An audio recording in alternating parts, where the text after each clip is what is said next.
जय श्री राम, जय श्री बालाजी महाराज। मित्रों, बालाजी महाराज की कृपा सदा आप पर एवं आपके परिवार पर बनी रहे, ऐसी हम बालाजी महाराज के चरणों मंगल कामना कहते हैं। मित्रों, आज की वीडियो हम बात करने वाले हैं कि आप मेहंदीपुर बालाजी जाकर थक चुके हैं, आपका संकट नहीं कट पा रहा है। आप 3 बार 4 बार 5 बार मेहंदीपुर बालाजी हो आए हैं, कभी तो आपकी पेशी नहीं खुलती है, या फिर आपकी पेशी खुल जाती है तो संकट बयान नहीं करता है, या फिर आपको जो है संकट बयान कर लेता है लेकिन वो फिर से वापस वही स्थिति आ जाती है, वो फिर से बार बार लौट करके आ जाता है। तो आखिर ऐसा क्यों होता है? या तो आपकी पकड़ में संकट नहीं आ पा रहा है, या फिर किसी न किसी कारण की वजह से आपका संकट जो है मेहंदीपुर बालाजी दरबार में नहीं कट पा रहा है। ऐसी हमारे पास बहुत सारे भक्तों के कमेंट आए थे। इसी कमेंट के आधार पर हमने यह वीडियो बनाया है और यह जानकारी आपके लिए बहुत ही ज़्यादा महत्वपूर्ण होने वाली है। आप वीडियो को शुरू से लेकर लास्ट तक अवश्य देखिएगा, बीच में इसकी बिल्कुल मत कीजिएगा, क्योंकि इसमें बहुत ही ज़्यादा आपके जो है काम की बातें हमने बताई गई हैं। तो मित्रों, यदि आप हमारे चैनल पर नए हैं तो चैनल को सब्सक्राइब करके बेल आइकन को ऑल पर सेलेक्ट अवश्य कर लीजिएगा। और हमारा प्रत्येक वीडियो का टारगेट रहता है 100 लाइक का और 100 कमेंट का। कमेंट में जय श्री राम अवश्य लिख कर जाइएगा, और यदि आपकी अपनी कोई पर्सनल कमेंट है वो भी हमें कमेंट बॉक्स में लिखिएगा। और यदि आप हमारा कॉन्टैक्ट नंबर चाहते हैं तो हमें कमेंट बॉक्स में कमेंट करके ले सकते हैं। तो मित्रों, बिना देर किए हुए हम शुरू करते हैं आज का वीडियो बालाजी महाराज के साथ।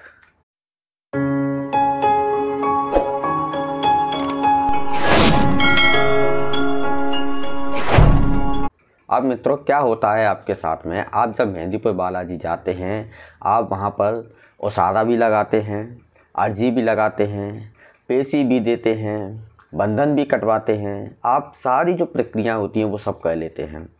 लेकिन आपका संकट जो है बहुत ही ज़्यादा चतुर चालाक होता है।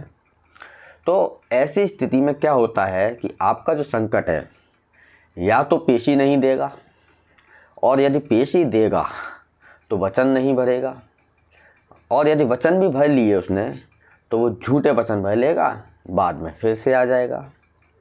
तो ऐसी स्थितियों में क्या होता है, ये तीनों की प्रक्रियाएं अलग अलग होती हैं। तीनों के बारे में हम आपको समझाएंगे अच्छी तरह से। देखिए, जब आपका संकट पेशी ना दे, सबसे पहले तो हम बताएंगे जो जिनकी पेशियां नहीं खुल पाती हैं उनके लिए। जिनका संकट पेशी नहीं दे रहा है और संकट है तो उनको क्या करना चाहिए, ओसारा लगा करके, अर्जी लगा करके। ओसारा कैसे बनाया जाता है इसके ऊपर भी हमने वीडियो बना चुके हैं, आपको इसका लिंक डिस्क्रिप्शन बॉक्स में दे देंगे, आप वहां से जा करके देख सकते हैं, या फिर इस वीडियो के लास्ट में दे देंगे, आप वहां से भी देख सकते हैं।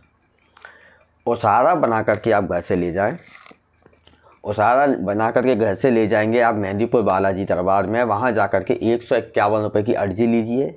पहले 281 रुपये की चलती थी, इसमें के उड़द और चावल मिलते थे, आपको कुछ लड्डू मिलते थे। लेकिन अब 151 रुपये की अर्जी हो गई है। उसमें क्या है, आपको लड्डू और बतासे मिलेंगे एक डब्बे के अंदर, मिठाई का डब्बा होगा उसके अंदर। तो वो आप अर्जी ले लीजिए 151 वाली। 51 वाली ना लें, 51 वाला क्या है, वो अलग भेंट प्रसाद होता है। आप 151 वाली लें, ठीक है। आप वहाँ जा कर के ये सब लगा देंगे बालाजी महाराज के दरबार में, भोग लगा करके आप फिर बाबा के सामने आकर के पेशी देंगे। बाहर जहाँ आप दरखास्त लगाते हैं, दान पात्र रखा हुआ बाहर रेलिंग है, वहाँ पर आप पेशी दीजिए कम से कम 1 घंटा। 1 घंटा आप जो आंखें बंद करके बाबा का ध्यान कीजिए, बाबा से गुहार कीजिए, बाबा जी मेरी पेशी खोलिए, बाबा जी मेरी पेशी खोलने की कृपा कीजिए। इस प्रकार से गुहार लगाइए।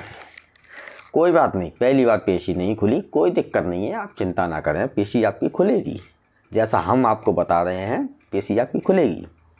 फिर आपको क्या करना है, आपकी पेशी नहीं खुली कोई बात नहीं, आप 3 पहाड़ पर जाइए, आप बंधन कटवाइए। बंधन कटवाएं, वहाँ पर ऊपर 3 पहाड़ पर सबसे आखिरी में, सबसे आखिरी, बीच में कहीं ना रुकें, सबसे लास्ट में जाकर के 3 पहाड़ पर जाएं, वहाँ पर आप बंधन कटवाएंगे। वहाँ माता काली और शमशान भैरव का मंदिर है, फिर आप वहाँ पर पेशी देने की कोशिश कीजिए। वहाँ पंचमुखी हनुमान जी महाराज का मंदिर है, वहाँ पर एक दरखास्त लगाएं। उसके बाद में आप बंधन कटवाएं माता काली और शमशान भैरव पर, वहाँ पर भी आपको कम से कम 1 घंटा आप पेशी दीजिए। वहाँ पेशी खुल जाएगी आपकी। वहाँ भी नहीं खुलती है, कोई दिक्कत नहीं है, घबराए ना आप, आपकी पेशी खुलेगी, 100% खुलेगी आपकी पेशी, जिस प्रकार से हम आपको बता रहे हैं। फिर आपका जो है शाम को आपको आरती लेनी है, छींटे लेनी हैं बाबा के, जल के जो छींटे मिलते हैं वो लीजिएगा। फिर आप दूसरे दिन आप प्रयास कीजिए, आप बाबा के दर्शन कीजिए। दर्शन करने के बाद में आप फिर से वहाँ पेशी दीजिए बाबा के दरबार के सामने, जहाँ आप रेलिंग के बाहर आपने पेशी दी। दूसरे दिन आप वहीं पर पेशी दीजिए, बाबा से फिर गुहार कीजिए, विनती कीजिए बाबा से, बाबा जी मेरी पेशी खोलने की कृपा कीजिए, मेरा संकट नहीं कट पा रहा है, आप पेशी खोलने की कृपा कीजिए। इस प्रकार से आप जो है बाबा से विनती कीजिए, गुहार कीजिए उनसे। पेशी नहीं खुली, कोई दिक्कत नहीं है, कोई दिक्कत नहीं है, आपकी पेशी फिर भी खुलेगी, हम बता रहे हैं। अब आपको क्या करना है, दूसरे ही दिन करीब दोपहर को 4 बजे के समय, 4 से 5 के बीच में आपको शाम को भैरव जी का भोग लगाना है। किसका? भैरव जी का भोग। वो कैसे लगाएंगे? आप जो वहाँ से भैरव जी का भोग ले लेंगे किसी भी दुकान से, भैरव जी का भोग लेकर के 4 से 5 बजे का समय, शाम की आरती से पहले आपको जो है दरबार खाली मिलेगा, कोई भीड़ भाड़ नहीं मिलेगी, आप आसानी से अंदर चले जाएंगे। वहाँ पर सबसे पहले बाबा से अनुमति लीजिए, बाबा मैं भैरव जी का भोग लगा रहा हूँ अपना संकट कटवाने के लिए, कृपया आप मेरी सहायता करें और भैरव जी को जो है संकट को खींचने के लिए आप आदेश करने की कृपा करें। इस प्रकार से जो है बाबा से आप गुहार कीजिए और जा कर के भैरव जी को भोग लगाइए। और भैरव जी को यदि वो भोग ले लेते हैं तो ठीक है, वरना कोई बात नहीं, आप भैरव जी दूर से कहिए बाबा स्वीकार कीजिए, मैं आपके लिए लेकर के आया हूँ और आप ही हैं कोतवाल कप्तान जो मेरे संकट को खींच कर ला सकते हैं। बस इतने कहते ही, इतना सा करते ही, आप पहले ना करें, पहले दिन ना करें इस काम को, दूसरे दिन ही करें। हमने बता दिया तो आप पहले दिन ही शुरू कर दें इसकी प्रक्रिया को, नहीं, ऐसा नहीं करना है, ये क्या नियमों का उल्लंघन होगा। आप दूसरे दिन ही करें जिस तरीके से हम बता रहे हैं, ठीक है। वहीं से आपकी पेशी आना शुरू हो जाएगी, आपके अंदर पेशी भरना शुरू हो जाएगी, आपका संकट आना शुरू हो जाएगा, आपको घबराहट सी महसूस होने लगेगी हल्की हल्की ना, तो समझ लीजिए आपको अब पेशी आना शुरू हो गई। बस आप निकल करके फिर दोबारा से रेलिंग की तरफ आप पहुंच जाएं वहीं पर पेशी देने के लिए, फिर वहाँ पर ध्यान करें, आपकी पेशी 100% खुलेगी। फिर भी नहीं खुलती है, घबराएं नहीं, बिल्कुल ना घबराएं।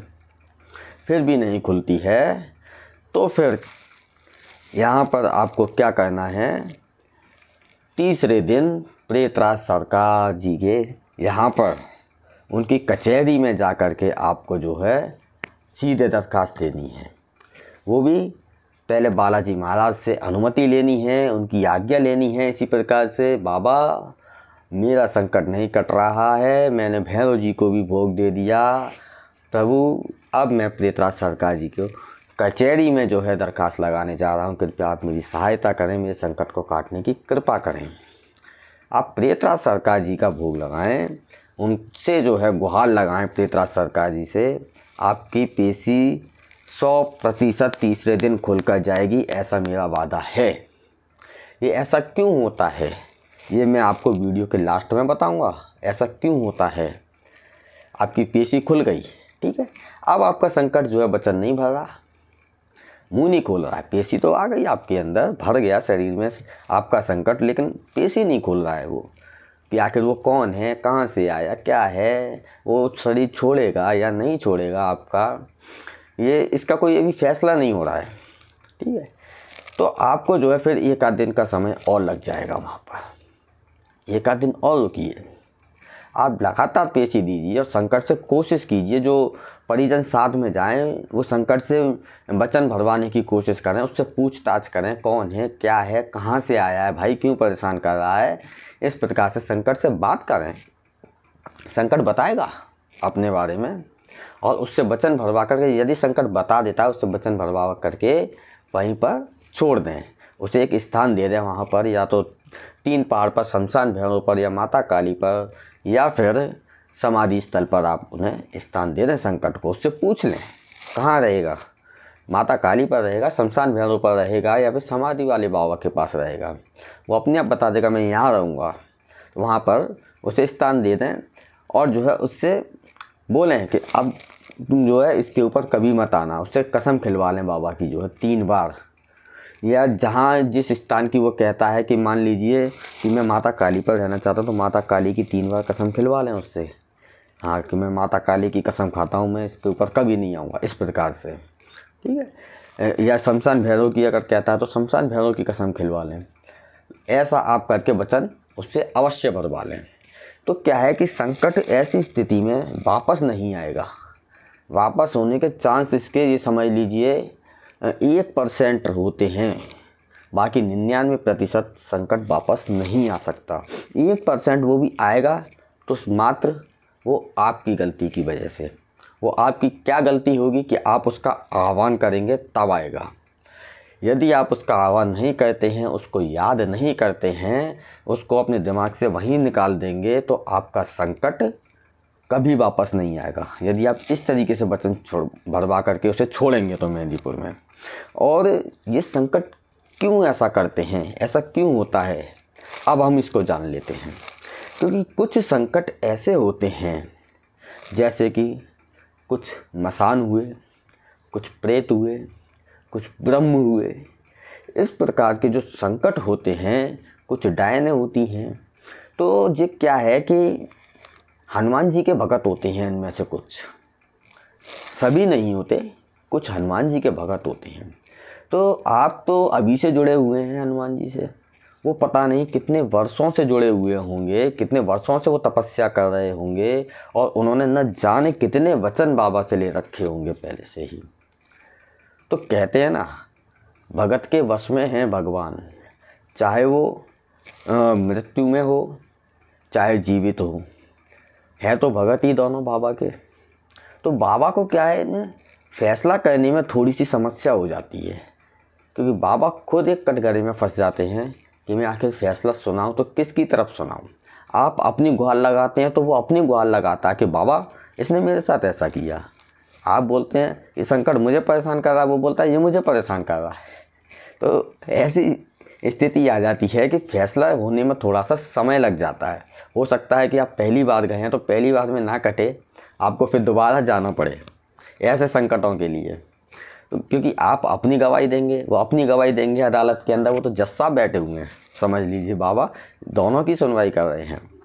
तो ऐसे संकट जो है, आप 3-4 बार 5 बार आप चले गए, बार बार आपकी जो है वहाँ अदालत चलती है, बार बार सुनवाई होती है, तो आप क्या है प्रेतरा सरकार की कचहरी में जो है अपील कर दें बाबा से बोल करके। आप अपना केस बाबा के हाथ से प्रेतरा सरकार के हाथ में जो है पहुंचा दें, बाबा से गुहार लगाएं, बाबा मेरा केस प्रेतरा सरकार जी को दे दीजिए या कोतवाल कप्तान जी को दे दीजिए। तो क्या है, प्रेतरा सरकार को जब बाबा मेहंदीपुर बालाजी लेकर के आए थे, तब उन्होंने वचन भरवा लिए थे। प्रेतरा सरकार ने क्या वचन भरवाया था कि यदि मैं किसी संकट को सजा देता हूँ, किसी संकट पर कोई कार्रवाई करता हूँ, तो आप मेरे बीच में विद्वान ना डालेंगे, मुझे कोई नहीं रोकेगा।